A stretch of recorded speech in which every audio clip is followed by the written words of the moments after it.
Hi, this is Montana. Just wanted to talk to you guys a little bit about fighting with a bishop. This is a particularly good battle I just recently had, and I just thought I'd bring it in and I wanted to show it to some other folks, including my clan, but I wanted to share it with everybody just to let some folks kind of see how some of the bishop stuff should be fought.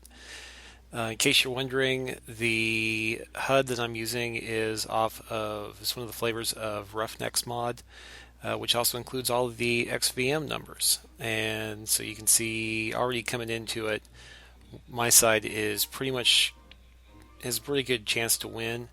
I know a lot of people say lots of bad things about XVM, but I think over time, if you understand how statistics work, yes, a bad player can have a really, really good game, but players with bad stats are going to typically end up having with bad stats.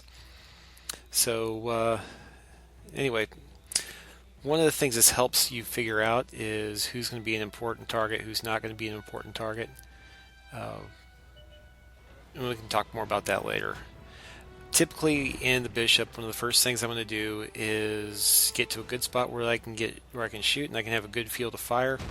And on Himmelsdorf encounter, you start out right in about the best spot. So I just moved a little bit out of the way, focused on the back side of the hill, and I'm using the high arc from the bishop to pop tanks on the other side. And there goes kill number one. This ends up being a little bit of a turkey shoot just because a lot of people on the other team don't have a lot of experience. They just don't really know what they're doing. Even though we've got some people on our side with that much experience, you can sit there and you can see there's a couple people on the other team with a few thousand battles. There's one guy on the other team with 12,000 battles. On my side, we've got K225's got 15,000. I'm up there with 14,000. Bad News Blues and JD Blogs 21 and 32,000. Godfather's got 20,000.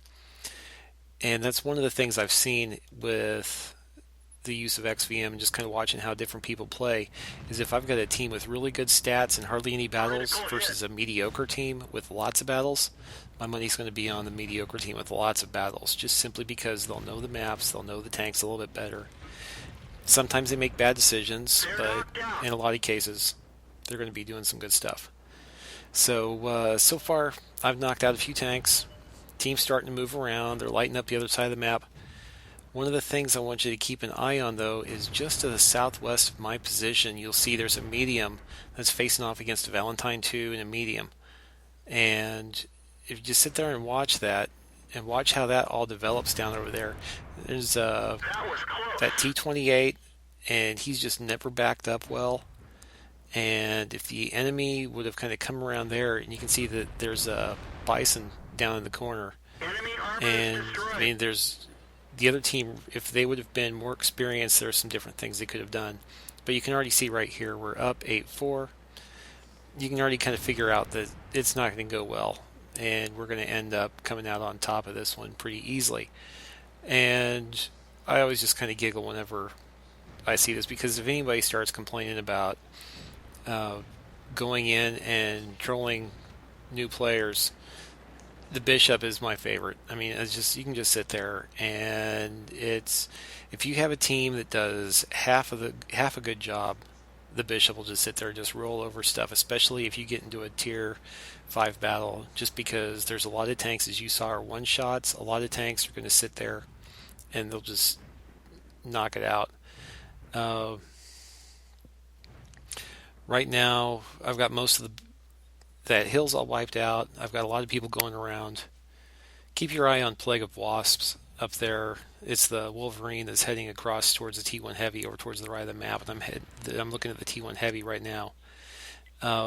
That Wolverine ends up becoming one of our most important players on the team. It doesn't look like much, no kills, but don't knock on people who don't have any kills. Especially when they're in a tank destroyer like that, they're going to be doing a great job. And because if you're artillery, without somebody spotting targets, even with as bad as range as I have in the bishop, you're just not going to be able to pick it up. Okay, this next shot coming up here is just pure luck. If you start to learn the timing on how artillery rounds fall, you're going to end up being able to do some really sick things. Something else to watch is if you're driving around and you saw the trees that were getting knocked over. I was able to figure out how fast that guy was moving just by how the trees got knocked over. Tree gets knocked over, tree gets knocked over, bam, you know where they're going to be at. So here we are. We're down to 3 tanks on the other side, and I'm going to take a look here. And yes, one of those 3 tanks is a guy with 4,000 battles. Out of all the 0,000, 1,000, 2,000 battle players, most of them are gone. Granted, it'd be interested in seeing what happened with Johnny the Tank from Stark, but I think a lot of that was just because he was in that bishop, not the bishop, the other artillery piece that got wiped out just on the backside of that hill. And this is just kind of, we're just mopping up right now. But some of the stuff that you're going to see coming up here is going to be something that can really easily get done. One of the advantages of the bishop with that high arc is on a map like Himmelsdorf. If you get up on the high ground, it's going to extend your range a little bit, and it's also going to help you get to your targets a little bit better. Especially with as much as people complain about the high arc of the rounds from the bishop, you fire from a really high level, and your rounds are going to be just dropping in on the target, and so you'll be able to clear a lot of stuff even on a map like Himmelsdorf. You can really start wiping people out just because they think they're already safe and they're not. And you'll see here where we finally find out where that last enemy Matilda is located at, and he's going to pop up over in, there he is, and I go in and I just throw around and just barely catch him. That was close. And then I'm going to end up finally getting that next shot in.